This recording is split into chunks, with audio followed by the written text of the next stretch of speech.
Genesis 30. And when Rachel saw that she bare Jacob no children, Rachel envied her sister, and she said unto Jacob, Give me children, or else I die. And Jacob's anger was kindled against Rachel, and he said, Am I in God's stead, who hath withheld from thee the fruit of the womb? And she said, Behold, my maid Bilhah, go in unto her, that she may bear upon my knees, and I also may obtain children by her. And she gave him Bilhah her handmaid to wife. And Jacob went in unto her. And Bilhah conceived, and bare Jacob a son. And Rachel said, God hath judged me, and hath also heard my voice, and hath given me a son. Therefore called she his name Dan. And Bilhah, Rachel's handmaid, conceived again, and bare Jacob a second son. And Rachel said, With mighty wrestlings have I wrestled with my sister, and have prevailed. And she called his name Naphtali. When Leah saw that she had left off bearing, she took Zilpah her handmaid, and gave her to Jacob to wife. And Zilpah, Leah's handmaid, bare Jacob a son. And Leah said, Fortunate. And she called his name Gad. And Zilpah, Leah's handmaid, bare Jacob a second son. And Leah said, Happy am I, for the daughters will call me happy. And she called his name Asher. And Reuben went in the days of wheat harvest, and found mandrakes in the field, and brought them unto his mother Leah. Then Rachel said to Leah, Give me, I pray thee, of thy son's mandrakes. And she said unto her, Is it a small matter that thou hast taken away my husband? And wouldest thou take away my son's mandrakes also? And Rachel said, Therefore he shall lie with thee tonight for thy son's mandrakes. And Jacob came from the field in the evening, and Leah went out to meet him, and said, Thou must come in unto me, for I have surely hired thee with my son's mandrakes. And he lay with her that night. And God hearkened unto Leah, and she conceived, and bare Jacob a fifth son. And Leah said, God hath given me my hire, because I gave my handmaid to my husband. And she called his name Issachar.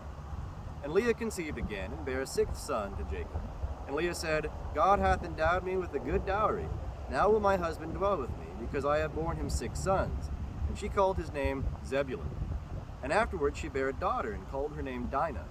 And God remembered Rachel, and God hearkened to her, and opened her womb. And she conceived, and bare a son, and said, God hath taken away my reproach. And she called his name Joseph, saying, Jehovah add to me another son. And it came to pass, when Rachel had borne Joseph, that Jacob said unto Laban, Send me away, that I may go unto mine own place, and to my country. Give me my wives and my children, for whom I have served thee, and let me go, for thou knowest my service wherewith I have served thee.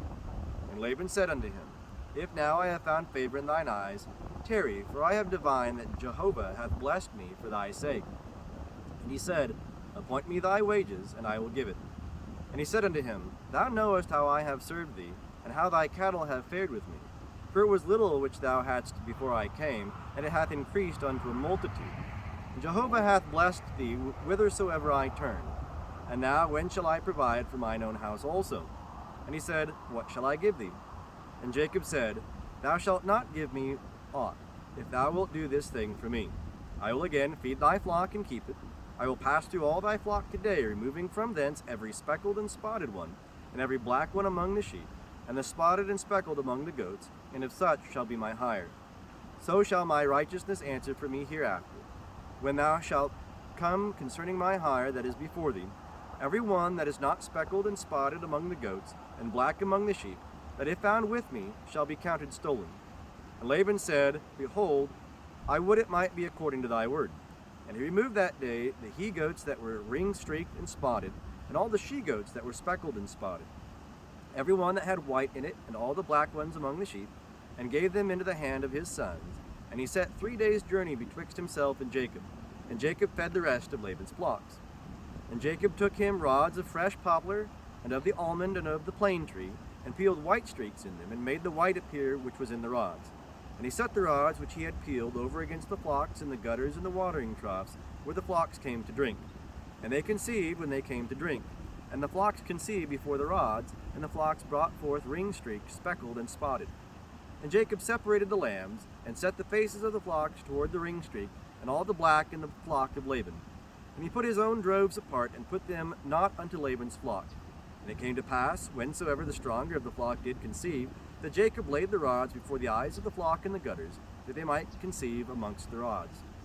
But when the flock were feeble, he put them not in. So the feebler were Laban's, and the stronger Jacob's. And the man increased exceedingly, and had large flocks, and maidservants and menservants, and camels and asses.